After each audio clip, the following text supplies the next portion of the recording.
If you have been trying everything, Book 1, the routines, the practices, the breathing, the journaling, the early mornings, and the self-help books, 1, and something in you still will not settle, this video is going to give you the answer no one has given you yet. You are not failing at healing. You are trying to heal in survival mode, and a body in survival mode cannot heal. Not because you are weak, not because you are doing it wrong, because healing is not a task your body performs. It is a state your body enters, and survival and healing are two states that cannot exist at the same time. Stay with me, because once you understand this, everything that has confused you about your own progress will finally make sense. Let me begin with a story. There was once a young tree that grew at the edge of a cliff where the storms came hardest. Every season, the wind tore at it, and the young tree learned to survive. It grew low and dense and hard. It wrapped its roots tight around the rock. It did not waste a single drop of energy on blossoms, or on soft new leaves, or on growing taller. Everything it had went into holding on. Further inland, in a quiet valley, grew another tree of the same kind. This one knew gentle rain and long, calm seasons. It grew tall and wide, and every spring it covered itself in blossoms. One year, a monk walked the land and saw both trees. He sat beneath the small, hard tree at the cliff's edge and placed his hand on its twisted trunk. His student, walking beside him, said, "Master, this tree is stunted. Something is wrong with it." The monk shook his head slowly. "Nothing is wrong with it," he said. "This tree is a genius of survival. Every choice it made was correct. It could not afford blossoms, so it made none. It could not afford height, so it stayed low. It poured everything into enduring and it endured. Do not call it stunted, call it undefeated." The student looked at the tree differently then, but he asked, "Will it ever blossom, master?" And the monk said the words I want you to carry through this entire video. Not while the storm continues. A tree cannot grow and brace at the same time. But move it to the valley, case 1, or let the storm finally pass. Case 1, and watch. Everything it was saving will pour out of it at once. The blossoms were never missing. They were waiting. You are that tree at the cliff's edge, and every single thing your body has done won the tension, the exhaustion, the numbness, the racing thoughts, the shallow sleep. Every one of those was your nervous system making the correct survival choice with the resources it had. You are not stunted. You are undefeated. And the blossoms are not missing. They are waiting for the storm to pass. So the real question of this video is not, how do I heal? The real question is your storm actually over? Or is your body still standing at the cliff's edge, bracing one while your mind keeps asking why the blossoms haven't come? Here is what survival mode actually is, in the language of the body. Deep in your nervous system, older than language, older than thought, there is a system whose only job is to answer one question, over and over, every second of your life. Am I safe right now? It does not ask whether you are happy. It does not ask whether you are successful. Only, am I safe? And when the answer is no, or even maybe not, your body shifts into a different mode of operation entirely. Blood moves toward the muscles. The heart readies itself. Digestion slows, because digesting lunch is not a priority when there might be a threat. Deep sleep becomes lighter, because a body that might need to respond cannot afford to be far away. And this is the part almost nobody tells you. Repair gets postponed. Cell renewal, tissue healing, emotional processing, memory integration, immune housekeeping. All of it is scheduled for later, for when the danger has passed, for the valley, for after the storm. Survival mode is not a malfunction. It is your body making a ruthless and intelligent decision. We will heal later. Right now, we endure. The problem, the reason you are watching this video, is that for so many of us, later never comes, because the storm we live in is not a season, it is a life. The pressure of work that never fully switches off, the phone that keeps the alarm system lightly activated from the moment we wake, the finances that hum with quiet threat in the background, the relationships where we manage someone else's moods, the news, the noise, the pace. None of it is a tiger, but your nervous system was never designed to tell the difference between a tiger and a life that never lets you fully exhale. To the oldest part of you, a threat that never ends is simply a storm that never passes, and so the body keeps postponing the healing. Year after year, waiting for a calm that never arrives. And here is the cruelest twist.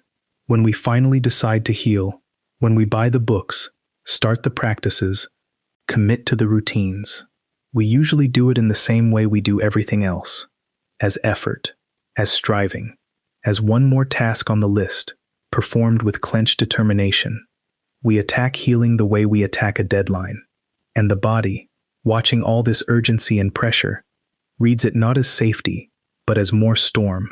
You cannot force a nervous system into peace. Force is the very signal it is built to defend against. This is why nothing has been working. Not because the practices are wrong, because the state underneath them is still survival. Meditation, performed in survival mode, is just vigilance with the eyes closed. Rest taken in survival mode is just collapse with a nicer name. The practices were never the problem. The storm was. So let me show you how to recognize whether you are still in the storm, because survival mode, when you have lived in it long enough, stops feeling like survival. It starts feeling like personality, like just who you are. You might be in survival mode if rest makes you restless. If the moment you sit down with nothing to do, something in you starts scanning for what you've forgotten, what you should be doing, what might be going wrong. That is not laziness guilt. That is a body that does not yet believe stillness is safe. You might be in survival mode if you can fall asleep but not stay asleep, waking at 3 or 4 in the morning, alert, as if some part of you is standing watch, because some part of you is. You might be in survival mode if small decisions feel enormous. What to eat, what to answer, what to wear. A nervous system spending everything on vigilance has very little left for choosing. Decision fatigue is often survival fatigue wearing a disguise. You might be in survival mode if you feel everything faintly, joy muted, sadness muted, love muted, as if life is happening behind glass. Numbness is not the absence of feeling. It is the body turning the volume down on everything because a few of the channels were carrying pain. And you might be in survival mode if you cannot remember the last time you fully exhaled. Not breathed, exhaled, all the way. The kind of exhale where the shoulders come down and something in the chest unclenches. If your body has forgotten that exhale, it is because your body has been holding its breath in one long brace for a very long time. If you recognized yourself in even 2 of those, then hear this clearly, and hear it with kindness.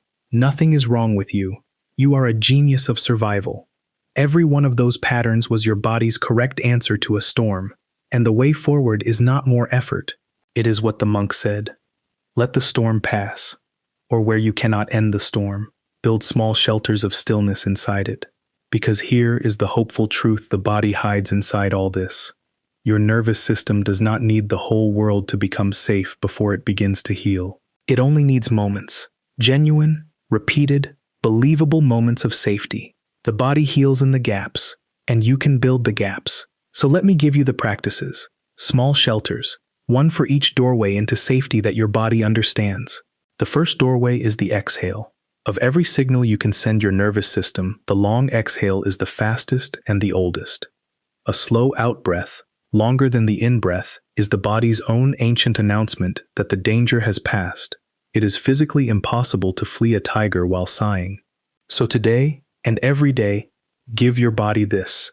Breathe in slowly through the nose for a count of 4, and breathe out, gently, through the mouth for a count of 8. Do it 3 times. That is all. 3 long exhales, a few times a day. You are not doing a breathing exercise. You are telling the oldest part of you, in its own native language, the storm is pausing. You may stand down. The second doorway is the body's weight. A braced body holds itself up everywhere, all the time, without knowing it. So once a day, lie down, floor, bed, anywhere, and for 2 minutes, do only one thing. Notice the places where your body touches what holds it, and deliberately give your weight to those places. Let the ground do the work. Say inwardly, "You can hold me." A nervous system that feels itself being held, even by a floor, receives a signal no thought can send. It is safe enough to stop holding on. The third doorway is slowness. Survival mode has a speed, and it drives everything. How fast you eat, walk, type, speak, scroll. You cannot think your way out of that speed, but you can move your way out. Choose one ordinary action a day, drinking your tea, washing your hands, walking to the door, and do it at half speed. Deliberately, feeling it. 60 seconds of true slowness cuts through the momentum of urgency like a bell through noise. The body notices. We are moving as if there is no tiger. Perhaps there is no tiger. And the fourth doorway is the one the monks knew best. Stillness with kindness. Not meditation as performance. Not emptying the mind, just sitting, once a day, for a few minutes, with one hand on your chest, and meeting whatever you find there without fighting it. If there is tension, you say, "I see you. You kept me safe." If there is restlessness, you say, "I know. It has been a long storm." You are not trying to fix the survivor in you. You are keeping it company, and a survival system that finally feels accompanied rather than corrected begins, slowly, cautiously, to believe the war might be over. None of these will feel dramatic. That is the point. Drama is the storm's language. Safety speaks quietly. And with every quiet signal, repeated daily, your body revises its answer to the ancient question, "Am I safe right now?" Maybe. Am I safe right now? A little more. Am I safe right now? Yes. And on the day the deep answer becomes yes, not in the mind, but in the tissue, the healing you have been chasing will begin on its own, without effort, the way blossoms come. Not because the tree finally tried hard enough, because the storm finally passed, and everything the tree was saving poured out of it at once. Let us end tonight the way we always do, with a ritual. This one is for the survivor in you. When you lie down tonight, place both hands somewhere on your body that feels like it has worked hard. Your chest, your stomach, your forehead. Close your eyes, breathe in, slowly, and exhale, long and unhurried, and as you do, let your body sink into the bed as if it were the quiet valley itself. Now speak, silently or aloud, to your nervous system, to the tree at the cliff's edge, to the part of you that has been bracing all these years. Say, "Thank you. You held on through every storm. You made every right choice. You kept me alive. And I am telling you now, we are beginning to leave the cliff.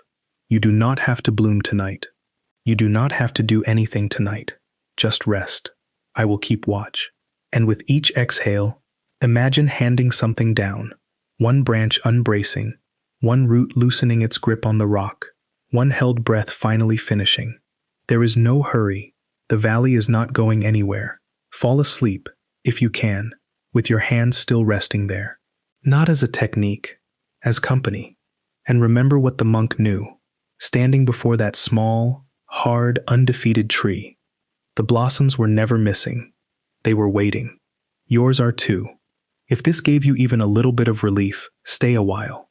Subscribe to Mind and Monk, and let's keep walking through this together, one quiet truth at a time.